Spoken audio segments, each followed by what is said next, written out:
young man was walking through a supermarket to pick a few things when he noticed an old lady following him around. Thinking nothing of it, he ignored her and continued on. Finally, he went to the checkout line, but she got in front of him. "Pardon me," she said. "I'm sorry if my staring at you has made you feel uncomfortable. It's just that you look just like my son, who just died recently." "I'm very sorry," replied the young man. "Is there anything I can do for you?" "Yes," she said. "As I'm leaving, can you say, 'Goodbye, mother'? It would make me feel so much better." "Sure," answered the young man. As the old woman was leaving, he called out, "Goodbye, mother." As he stepped up to the checkout counter, he saw that his total was $127.50. "How can that be?" he asked. "I only purchased a few things." "Your mother said that you would pay for her," said the clerk.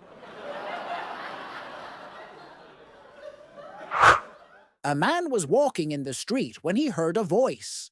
"Stop! Stand still! If you take one more step, a brick will fall down on your head and kill you." The man stopped, and a big brick fell right in front of him. The man was astonished.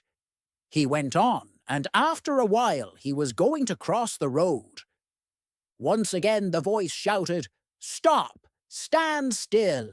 If you take one more step, a car will run over you, and you will die." The man did as he was instructed, just as a car came careening around the corner, barely missing him. "Where are you?" the man asked. "Who are you?" "I am your guardian angel," the voice answered. "Oh, yeah?" the man asked. "And where were you when I got married?" Sister Mary Catherine lived in a nunnery, a block away from Jack's liquor store. One day, in walked Sister Mary Catherine, and she said, "Oh, Jack, give me a pint of the brandy." "Sister Mary Catherine," exclaimed Jack, "I could never do that. I've never sold alcohol to a nun in my life." "Oh, Jack," she responded, "it's only for the Mother Superior." Her voice dropped. "It helps her constipation, you know." So Jack sold her the brandy. Later that night, Jack closed the store and walked home. As he passed the nunnery, who should he see but Sister Mary Catherine? And she was snookered. She was singing and dancing, whirling around and flapping her arms like a bird, right there on the sidewalk. A crowd was gathering, so Jack pushed through and exclaimed, "Sister Mary Catherine, for shame! You told me this was for the Mother Superior's constipation." Sister Mary Catherine didn't miss a beat as she replied, "And so it is, me lad, so it is. When she sees me, she's going to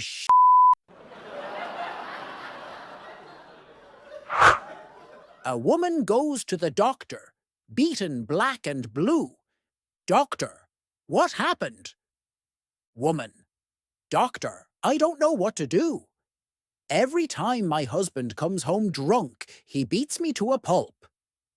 Doctor, "I have a real good medicine against that. When your husband comes home drunk, just take a glass of chamomile tea and start gargling with it. Just gargle and gargle." 2 weeks later, she comes back to the doctor and looks reborn and fresh again. Woman, "Doctor, that was a brilliant idea. Every time my husband came home drunk, I gargled repeatedly with chamomile tea, and he never touched me. Doctor, you see how keeping your mouth shut helps." One day, during a lively math class, the teacher decided to engage her students with a question that seemed straightforward, but could spark some creative thinking. As she scanned the room, Her gaze settled on a group of girls in the middle row who were quietly chatting. The teacher knew them well. They were bright and quick-witted, always ready with an answer, though their responses were often more amusing than accurate. With a confident smile, the teacher decided to challenge them. She cleared her throat, signaling the class to pay attention, and then asked, "Can anyone tell me what happens if you put 2 into 1? Question." The room fell silent, the kind of silence that usually meant the students were either completely stumped or carefully considering their response. The teacher watched as the girls exchanged puzzled glances, trying to decipher the meaning behind the question. Was it a trick? Was there some hidden math concept they were missing? The tension in the room was palpable as everyone waited for someone to answer. Ending with a twist, ending on replies. Finally, after what felt like an eternity, one girl hesitantly raised her hand. The teacher, relieved that someone was willing to try, nodded for her to speak. The girl, her expression a mix of curiosity and caution, began slowly. "Miss, either you have a lot of courage to even ask that question, or, for us, even just one would be too much to handle." After a long day on duty, a tired police officer returns home. Exhausted, he quietly enters the dark bedroom and strips out of his uniform, leaving it scattered on the floor. He looks for the light switch, but figures his wife is lying in bed and decides not to disturb her. Just before he's about to climb into bed, his wife speaks. "Honey, can you run down to the corner store and buy some bread so I can make breakfast for the kids tomorrow?" she asks. "Fine, but you should have mentioned it earlier," grumbles the man, as he reluctantly puts the uniform back on. He heads to the corner store, grabs a loaf of bread, and heads to the checkout counter to pay for it. As the cashier is ringing him up, they engage in casual banter. "Hey, Jerry," greets the cashier. "How are you tonight?" "Exhausted," replies the man. "I'm just grabbing some bread for breakfast tomorrow, then I'm going straight to bed." "Did you get a new job?" asks the cashier. "Nah, I still work for the police department." The man replies, "Why do you ask?" "Well," says the cashier, "that's what I thought. But that's definitely a fireman's uniform." A man goes into a pet shop and tells the owner that he wants to buy a pet that can do everything. The shop owner suggests a faithful dog. The man replies, "Come on, a dog?" The owner says, "How about a cat?" The man replies, "No way. A cat certainly can't do everything. I want a pet that can do everything." The shop owner thinks for a minute, then says, "I've got it, a centipede." The man says, "A centipede? I can't imagine a centipede doing everything, but okay, I'll try a centipede." He gets the centipede home and says to the centipede, "Clean the kitchen." 30 minutes later, he walks into the kitchen, and it's immaculate. All the dishes and silverware have been washed, dried, and put away. The countertops cleaned, the appliances sparkling, the floor waxed. He's absolutely amazed. He says to the centipede, "Go clean the living room." 20 minutes later, he walks into the living room.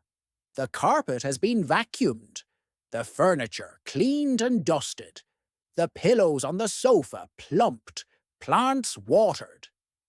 The man thinks to himself, "This is the most amazing thing I've ever seen. This really is a pet that can do everything." Next, he says to the centipede, "Run down to the corner and get me a newspaper." The centipede walks out the door. 10 minutes later, no centipede. 20 minutes later, no centipede. 30 minutes later, no centipede. By this point, the man is wondering what's going on. The centipede should have been back in a couple of minutes. 45 minutes later, still no centipede. He can't imagine what could have happened. Did the centipede run away?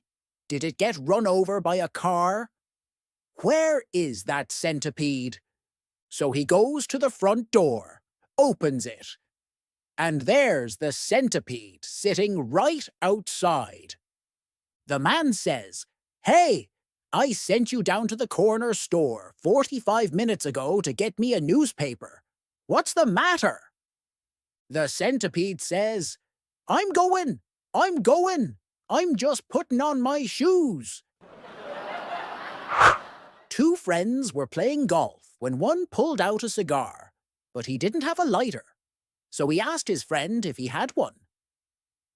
"I sure do," he replied, and reached into his golf bag and pulled out a 12-inch Bic lighter. "Wow," said his friend, "where did you get that monster lighter?" "I got it from my genie." "You have a genie?" he asked. "Yes, he's right here in my golf bag." "Could I see him?" He opens his golf bag and out pops the genie. The friend says, "I'm a good friend of your master. Will you grant me one wish?" "Yes, I will," the genie said, so he asks him for $1,000,000, and the genie hops back into the golf bag and leaves him standing there waiting for his $1,000,000. Suddenly, the sky begins to darken, and the sound of 1,000,000 ducks flying overhead is heard. The friend tells his golfing partner, "I asked for $1,000,000, not ducks." He answers, "I forgot to tell you the genie is hard of hearing. Do you really think I asked him for a 12-inch BC?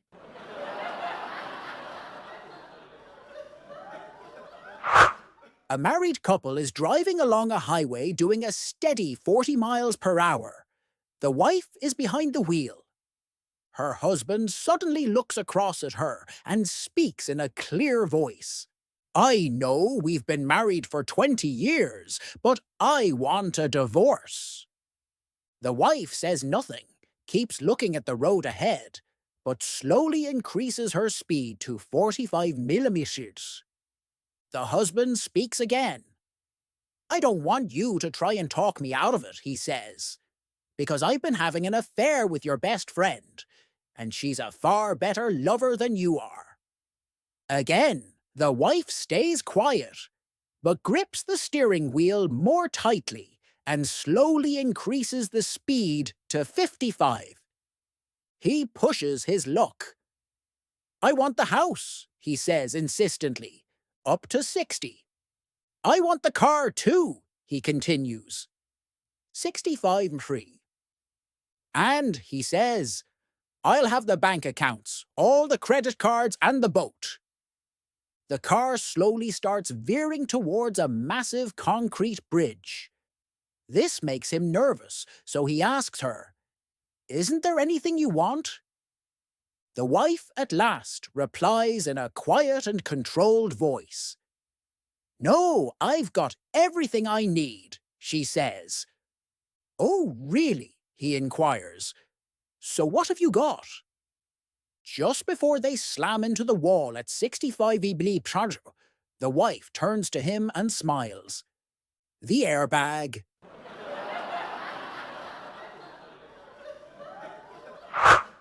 A wild rabbit is captured and taken to a medical laboratory to be used for experiments.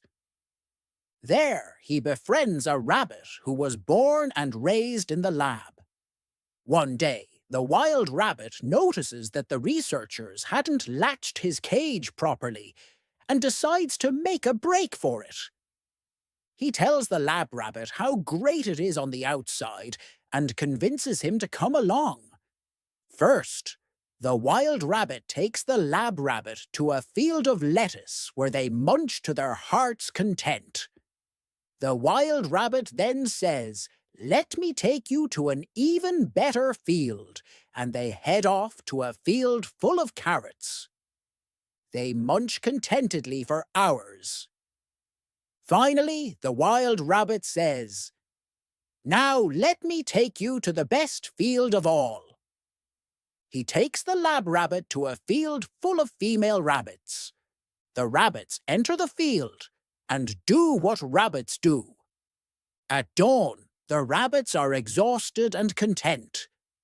Suddenly, the lab rabbit announces, "Well, I'm heading back to the lab." Stunned, the wild rabbit asks, "Why? I showed you a field of lettuce, a field of carrots, and a field full of female rabbits."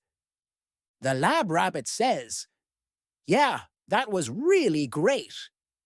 But now, I'm dying for a cigarette." By the time a Marine pulled into a little town, every hotel room was taken. "You've got to have a room somewhere," he pleaded. "Or just a bed, I don't care where." "Well, I do have a double room with one occupant, a Navy guy," admitted the manager, "and he might be glad to split the cost. But to tell you the truth, he snores so loudly that people in adjoining rooms have complained in the past. I'm not sure it'd be worth it to you." "No problem," the tired Marine assured him. "I'll take it." The next morning, the Marine came down to breakfast, bright-eyed and bushy-tailed. "How'd you sleep?" asked the manager. "Never better." The manager was impressed. "No problem with the other guy snoring, then?" "Nope, I shut him up in no time," said the Marine. "How'd you manage that?" asked the manager. "He was already in bed, snoring away when I came in the room," the Marine explained. "I went over, gave him a kiss on the cheek, said, 'Good night, beautiful,' and he sat up all night watching me." A blonde is driving along the highway in her Volkswagen Beetle when she sees another blonde on the side of the road, standing at the front of another Beetle with the hood up. Thinking that she may be able to help, she pulls over and asks the other blonde what the problem is. "Well, I was just driving along on the highway when suddenly the car died. I pulled over and popped the hood and saw that my engine was gone," replied the second blonde. "Well, not to worry," replied the first. "I have a spare one in my trunk."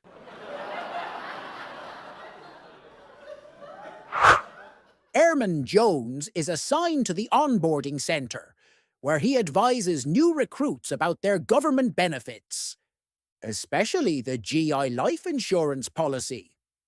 It isn't long before Captain Smith notices that Airman Jones has a staggeringly high success rate, selling insurance policies to nearly 100% of the recruits he advised. Curious, the captain stands in the back of the room and listens to Airman Jones's sales pitch. Jones explains the basics of the Chkudur GI life insurance policy to the new recruits. He then adds, "If you buy this insurance and die in battle, the government will pay $200,000 to your beneficiaries. If you don't have this insurance, the government only has to pay out a maximum of $6,000. Now," he concludes, "think very carefully. Who do you think they're going to send into battle first?"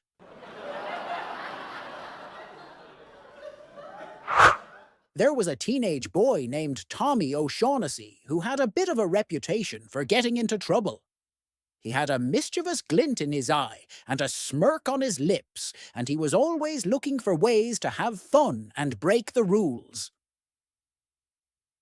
One day, Tommy decided to go to confession at his local church. He had a guilty conscience and wanted to confess his sins to the priest. So he slipped into the confessional booth and whispered, "Forgive me, Father, for I have sinned. I have been with a loose girl." The priest on the other side of the booth leaned forward and asked, "Is that you, little Tommy O'Shaughnessy?" Tommy gulped and nodded. He knew he was in trouble now. "And who was the girl you were with?" the priest inquired. Tommy hesitated. He didn't want to rat out the girl he had been with and ruin her reputation. But he also knew he had to tell the truth. "I can't tell you, Father. I don't want to ruin her reputation," Tommy replied. The priest sighed. "Tommy, you know that you have to confess your sins completely and truthfully. You cannot hold back any information. Now, was it Patricia Fitzgerald?" Tommy shook his head. "Lisa O'Shanter?"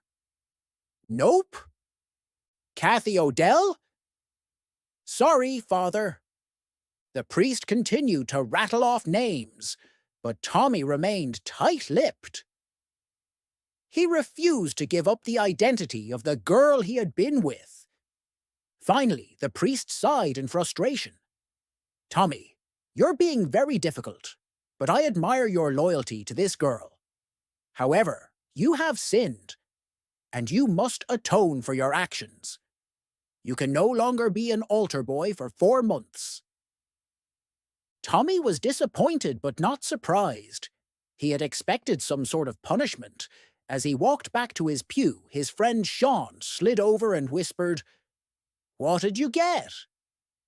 Tommy grinned and replied, "4 months vacation and 5 good leads."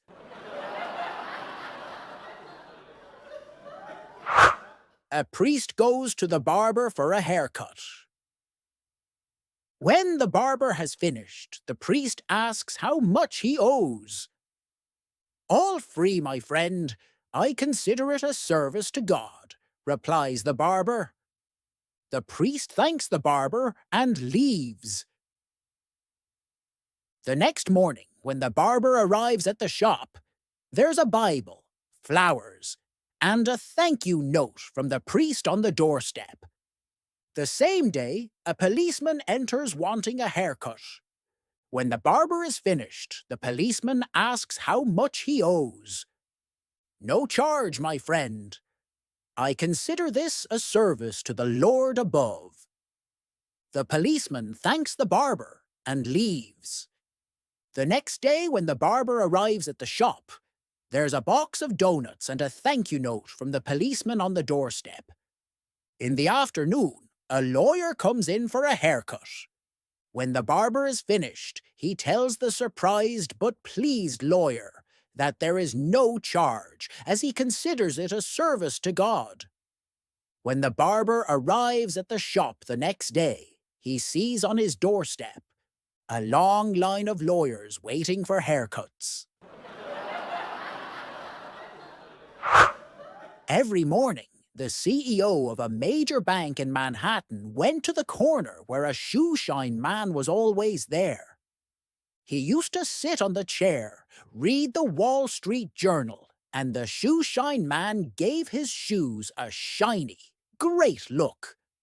One morning, the shoeshine man asks the CEO, "What do you think of the stock market situation?" The CEO arrogantly asks him, "Why are you so interested in this subject?" The shoeshine man replies, "I have $20 million deposited in your bank, and I am thinking about investing part of the money in the stock market." The CEO of the bank asks, "What is your name?" He replies, "John Smith." The CEO arrives at the bank and asks the manager of the major accounts department, "Do we have a customer named John Smith?" He replies, "We certainly do, sir. He is an extremely esteemed customer, and he has $20 million in his account." The CEO leaves the bank, approaches the shoeshine boy and says, "Mr. Smith, I would like to invite you to be our guest of honor at our board meeting next Monday and tell us your life story. I'm sure we will have a lot to learn from you." At the board meeting, the CEO introduces him to the board members.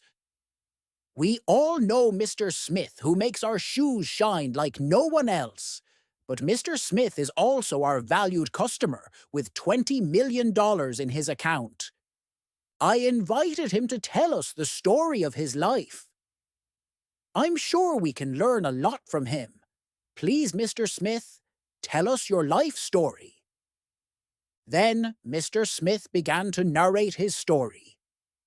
"I came to this country 30 years ago as a young immigrant from Eastern Europe and with an unpronounceable name. I left the ship penniless in my pocket. The first thing I did was to change my name to Smith. I was hungry and exhausted. I started to wander in search for a job, but without success. Suddenly, I found a coin on the sidewalk, and I bought some apples. I had two options: eat the apples and quench my hunger, or start a business. I sold the apples for 50 cents and bought more apples with the money.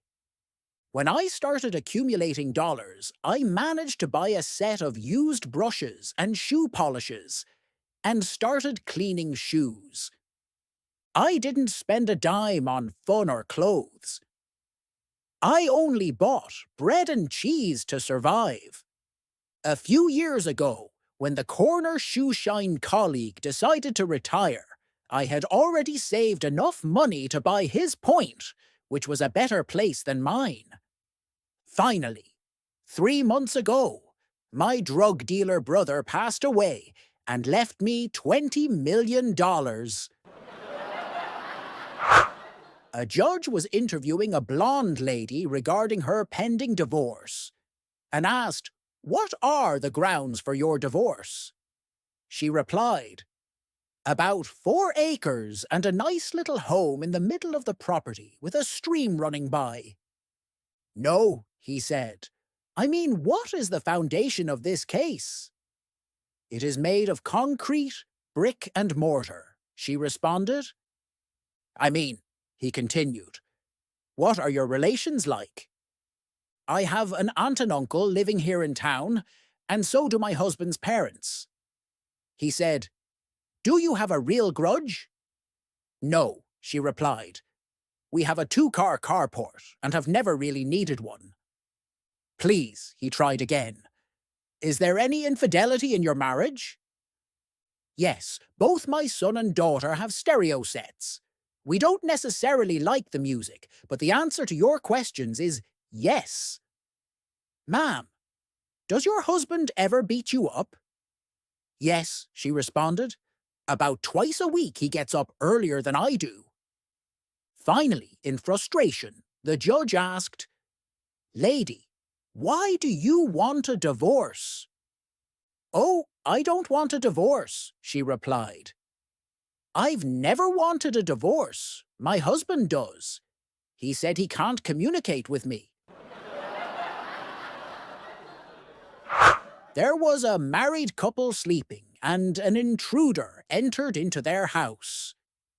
The intruder put a knife to the neck of the woman and said, "I like to know the names of my victims before I kill them. What is your name?" "My name is Elizabeth," the woman replied. The intruder said, "You remind me of my mother, who was also named Elizabeth, so I can't kill you." The intruder then turned to the husband and asked, "What is your name?" "My name's Philip, but my friends call me Elizabeth." When I went to lunch today, I noticed this lady about 75 or 80 years old sitting on a park bench near J.C. Penney, and she was sobbing her eyes out. I stopped and asked her what was wrong. She said, "I have a 22-year-old husband at home. He makes love to me every morning and then gets up and makes me pancakes, sausage, fresh fruit and freshly ground, brewed coffee. I said, "Well, then why are you crying?" She said, "He makes me homemade soup for lunch and my favorite brownies and then makes love to me half the afternoon." I said, "Well, so why are you crying?" She said, "For dinner, he makes me a gourmet meal with wine and my favorite dessert, and then makes love to me until 2:00 a.m." I said, "Well, why in the world would you be crying?" She said, "I can't remember where I live." Man, where have you been all my life? Woman, hiding from you. Haven't I seen you someplace before? Woman, yes, that's why I don't go there anymore. Man, is this seat empty? Woman, yes, and this one will be if you sit down.